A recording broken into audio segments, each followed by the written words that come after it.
So let's see. So we've talked to Bobby, who did bring his wife. So it is apparent that it's not just a men's retreat, that we have a lot of men sitting here. So I want to turn to Michelle because, again, it's not just a men's retreat. And Michelle did attend our last one in September in Durango.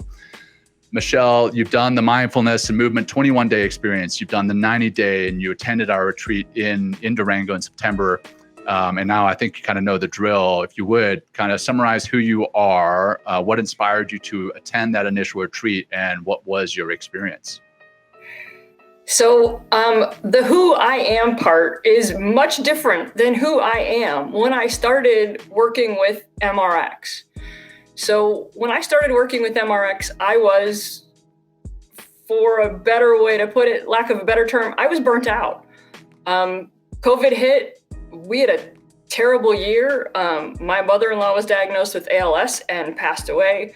My husband had just retired from the military after a total of 25 years of service.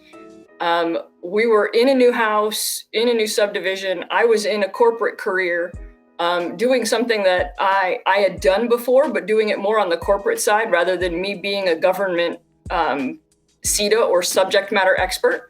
So all of those different things were happening. And when COVID hit and shutdowns started happening and lockdowns happened and corporate entities started laying people off, I was unfortunately one of the people that was left behind when divisions were abolished and left to hold up government customers that I'd supported in other ways for years.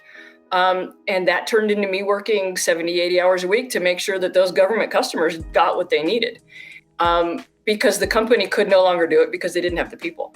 And doing that with burning the candle at both ends, with the stressful environment at home, with working from home, and then not being able to get away from that stressful environment, I really tumbled into a situation of burnout and figured out at a certain point that I needed to change what was going on in my world. I needed some help, and stumbled into John and Dr. T, oddly enough, on LinkedIn, and started coordinating with them and looking at some of the stuff they were doing, and got into the 21-day mindfulness challenge and started doing daily meditations and started doing daily movements, which changed my personality. I loosened up a bit. I realized that, you know what, I can't work in these toxic environments and put everybody else on the planet first. I have to take care of me because I'm just out of Schlitz. Sorry, bad military terminology. You just get to the point where you don't have anything left. You can't squeeze blood out of a turnip. And I was at that point and realized I was at that point. And once things started to shift and click for me, I started seeing shifts in not just my family and my husband, but my extended family.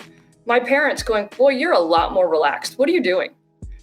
You know, what's the difference? What's shifted here?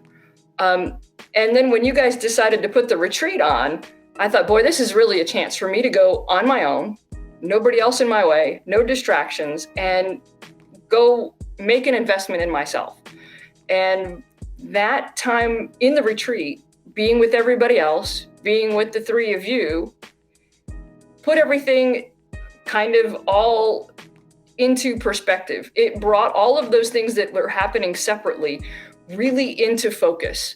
It was being away from home, being away from work, being away from, I made the switch from being a corporate person to starting a business. And while making that transition, that has its own stresses. But it was nice to walk away for a week, not think about it, not do it, not take any of the work computer stuff with you, and focus on just the retreat. Just being mindful, being present where you are, enjoying the environment, taking it all in, and putting all those pieces together. And I had things happen during some of our meditations, realizations that I didn't have anywhere else, because we were in that spot where you're isolated, you're away from all those distractions, and you're with three people who are really experts at what they do. And that's a really safe environment to come to some conclusions and figure out what you need to do with the rest of the way you're going to handle your life. So